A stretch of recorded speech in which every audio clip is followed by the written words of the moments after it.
Hey, everybody, welcome back to the three-part series, The Science of Stress for Teachers.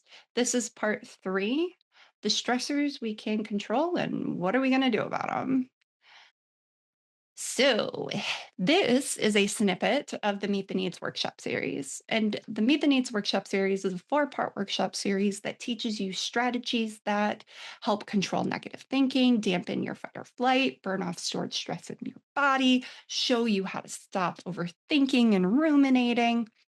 So, to learn simple physical exercises, thought techniques, environmental adjustments, and habits that keep stress and emotional overwhelm from blocking your thinking and controlling your emotions, check out the Meet the Needs workshop series linked in the comments below. So, in the last post in part two, I explained how to identify the root of the stressor.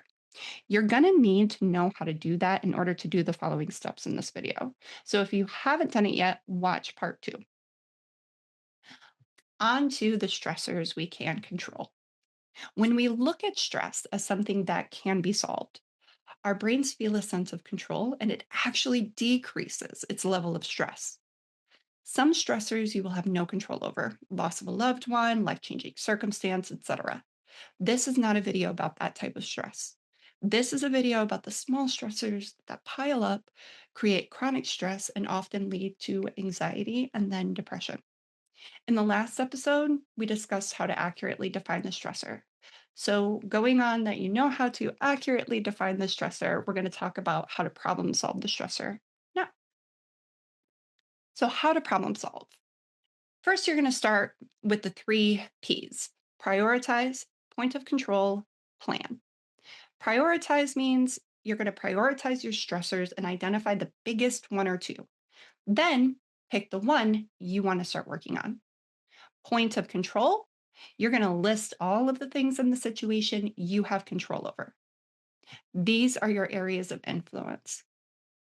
Then plan.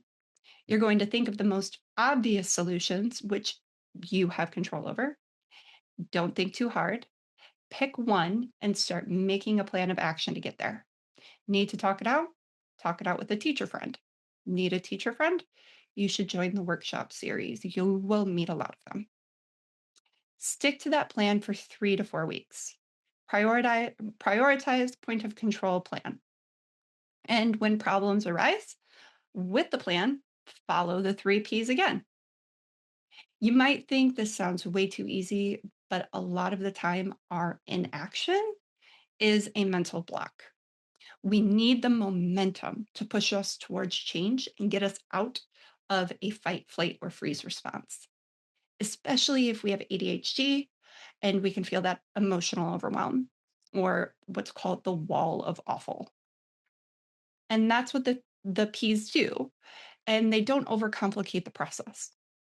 If you are too overwhelmed to consider doing this alone or you want more support, check out the Meet the Needs workshop series linked in the comments. So let's see an example. First, we're going to prioritize. So you've decided that you are going to focus on the stressor of not getting enough planning. Second, you're going to think about your point of control. The stressor is not getting enough planning, and the why is because it's leaving a lot of unstructured time in your room, which is leading to chaos at the end of the day, which is overstimulating you and compromising your need for comfort. You cannot control how much planning you get or even student behavior. You can control how much noise input you receive by wearing noise deadening headphones, or you can control what everyone is doing during the unstructured time at the end of the day. Third, plan. So ask yourself, what is the most obvious solution to having unstructured time? Often the most obvious solution is the best solution, and we wreck it when we overcomplicate it and overthink.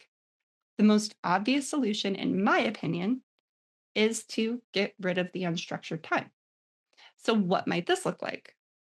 You might think the kids are freaking out at the end of the day, and I don't have enough planning time to make sure they all have something to do.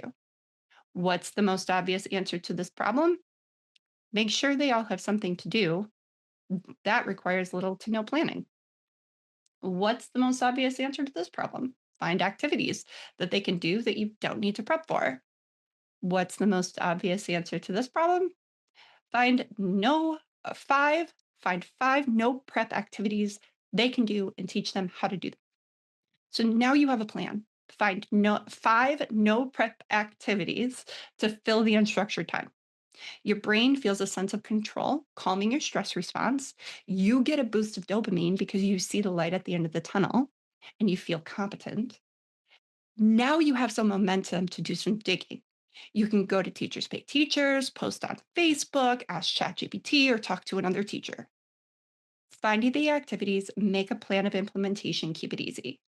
If problems arise, go back through the three P's: prioritize, point of control, plan. You might think it can't be this easy, but it actually is.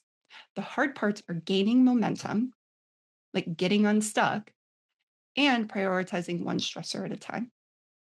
You can overcome your stressors. Everything is figure outable, and you don't have to do it alone. If you want to fully dig in to understanding and solving stress in the classroom for you and your students, check out the Meet the Needs workshop series with 4 workshops that teach you the science and the strategies so you can de stress your system and find more joy in the job. Head to the comments to get the link. And until next time, bye, everybody.